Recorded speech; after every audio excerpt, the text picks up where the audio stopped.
Hey guys, welcome to my YouTube channel. This है नित्या सिंगला और आज हम करने वाले हैं नेशनल इनकम का third method, that is value added method. So let's see. पहले हमने जैसे समझा था कि नेशनल इनकम के 3 मेथड हैं, income method, expenditure method and value added method. ठीक है, तो हमने इनकम मेथड कर लिया, एक्सपेंडिचर मेथड हमारा डन हो चुका है। अब करना है हमने value added method.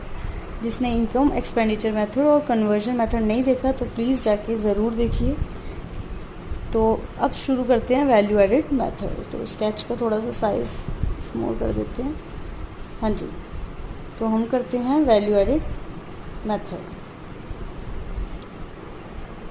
So value added method क्या है? वैल्यू एडेड मतलब हमारे देश में कितना वैल्यू एडिशन हो रहा है। ठीक है, तो वो कैसे पता चलेगा? Value of output minus intermediate consumption. एक तरह का हम ये भी बोल सकते हैं वैल्यू आउटपुट मतलब सेल्स माइनस इंटरमीडिएट कंजम्पशन, मतलब परचेजेस कितने हो रहे हैं। ठीक है, तो जैसे आपको बताया कि क्वेश्चन में अगर वैल्यू ऑफ आउटपुट दिया हुआ है तो उसमें से इंटरमीडिएट कंजम्पशन मतलब जो हमने परचेज की है अभी उसको फाइनल यूज़ वो नहीं है, उसमें हम कुछ कन्वर्ट करेंगे। ठीक है, तो उसको बोलते हैं इंटरमीडिएट कंजम्पशन। वो क्या कर देंगे हम? माइनस। ठीक है, तो वैल्यू ऑफ आउटपुट अगर क्वेश्चन में गिवन नहीं है तो आप कैसे फाइंड आउट करोगे? Sales plus change in stock. Change in stock मतलब closing stock minus opening stock.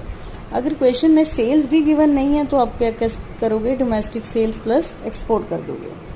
Intermediate consumption का मतलब होता है सिंगल यूज प्रोड्यूसर गुड।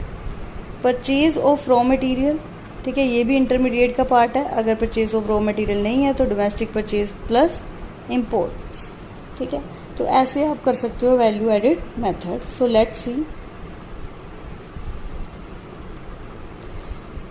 एक एग्जांपल ही है क्वेश्चन के रिलेटेड। सो देखो जीडीपी, ठीक है, जीडीपी और जीवीए बिल्कुल सेम है। वीए मतलब value addition. Value addition domestic product से भी जाना जाता है। ठीक है, तो सेम चीज़ें हैं। अब हमने करना है वैल्यू एडिड मेथड। तो वैल्यू एडिड मेथड जैसे लगाते हो आप, जैसे कि हम पीछे देख रहे हैं पहले।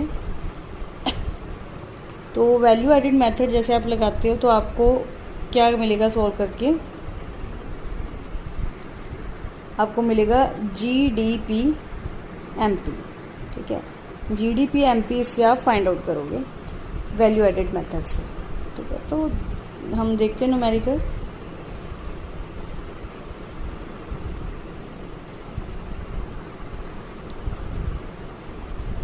हाँ जी, सो let's C.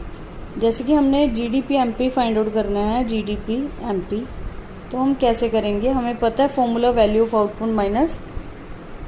Output minus intermediate consumption. ठीक है, तो वैल्यू ऑफ आउटपुट कितना है? वैल्यू ऑफ आउटपुट गिवन नहीं है, तो हमने ये भी पढ़ा था अगर वैल्यू ऑफ आउटपुट गिवन ना हो तो उसके सेल्स प्लस क्या हो जाएगा? Change in stock. ठीक है, तो सेल्स कितना आपको 500 प्लस कर दोगे, उसमें आपको सेल्स गिवन है। चेंज इन स्टॉक कैसे निकलता है? Closing stock minus opening stock. तो क्लोजिंग स्टॉक कितना है? 20 माइनस कर दोगे 30, तो कितना आ गया हमारा? माइनस का 10। ठीक है, तो हमारा ये हो गया। अब हमने sales plus change in stock करके हमारा आंसर आ गया 490। ठीक है, तो थोड़ा सा इरेज कर देती हूँ। ठीक है, तो जैसे हमें पता है कि value added method sales given है, ठीक है, प्लस कर दोगे चेंज इन स्टॉक हो गया। ठीक है, तो ये कितना दिया हुआ आपको? 500, उसमें प्लस कर दोगे -10। ठीक है, दैट्स इट। अब क्या करना है? Minus intermediate consumption. तो इंटरमीडिएट कंजम्पशन आपको क्वेश्चन में दी हुई है 150। ठीक है, तो आप 150 क्या कर दोगे? माइनस। अब कितना आ गया? 490 ये हो गया था। 490 माइनस 150 आ गया हमारा 340। ठीक है, तो आपका आंसर आ गया 340। ये क्या है? GDP MP. ठीक है, अब बाय कन्वर्जन मेथड कितना आया? 340। ठीक है, अब थोड़ा सा हम कन्वर्जन मेथड के थ्रू देखते हैं। तो हमारा आया है जीडीपी एमपी 340। ठीक है, और हमने फाइंड आउट करना है जीडीपी एफसी।